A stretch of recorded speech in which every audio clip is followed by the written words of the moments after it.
I found it by accident. A tube of lubricant wedged beneath the passenger seat of my wife's car. I stared at it longer than necessary, the rain tapping against the garage roof, my hand frozen in the shadows. It wasn't ours. Not something we used, not something we needed. My pulse didn't spike, my throat didn't close. I simply understood. And then I slid it back where it had been, except I replaced it with something else. Industrial glue. A quiet experiment. Not for her, for me.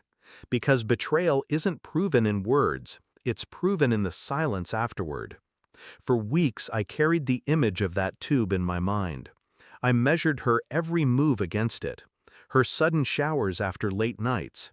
The faint cologne that wasn't mine lingering on her hair. Her laughter at texts she never showed me. I never asked, never accused. Questions are for the weak.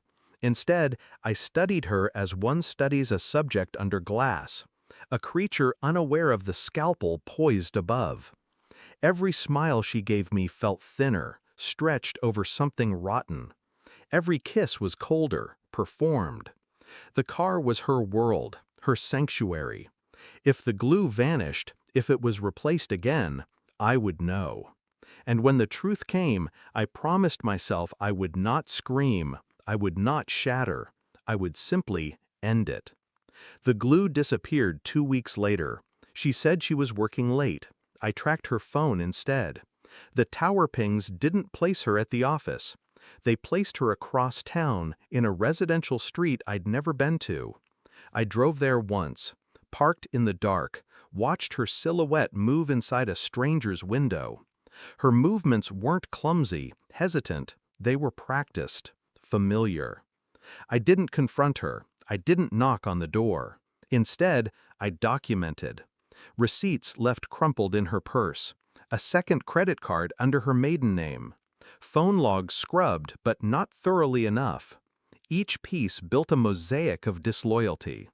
Each night she came home to me, her horses in bed, calm. The storm wasn't in my hands, it was in my silence. The evidence was undeniable when I had it all assembled. Photos, bank records, GPS history, and the DNA test, my final cruelty to myself. The child I had raised for 5 years, not mine. I placed the results on the kitchen table, beside her coffee mug. When she came in, she froze at the sight. "What is this?" she whispered. I didn't answer, just slid the page closer. Her hands trembled as she read, her lips parted. "You weren't—" The sentence strangled itself in her throat. I didn't blink, didn't breathe. My silence said more than rage ever could. I pulled the rest of it out then, the receipts, the photographs, the second card. Laid them out like weapons, one by one. Her tears came fast, her excuses faster, but they collapsed under the weight of the evidence. "You don't understand," she choked. I tilted my head, almost smiled. "No," I said, my first word all night. "You don't." Her face crumbled. She reached for me, desperate. I stepped back. Rejection is sharper than any blade, and silence is deadlier than any scream. I left her there, surrounded by the ruins she had built with her own hands. The house is quiet now. She's gone, though her calls still try to reach me. I don't answer. I don't need to. Power isn't in exposure. Power is in withdrawal. Letting her rot in the echo of what she destroyed. The child? No, not mine.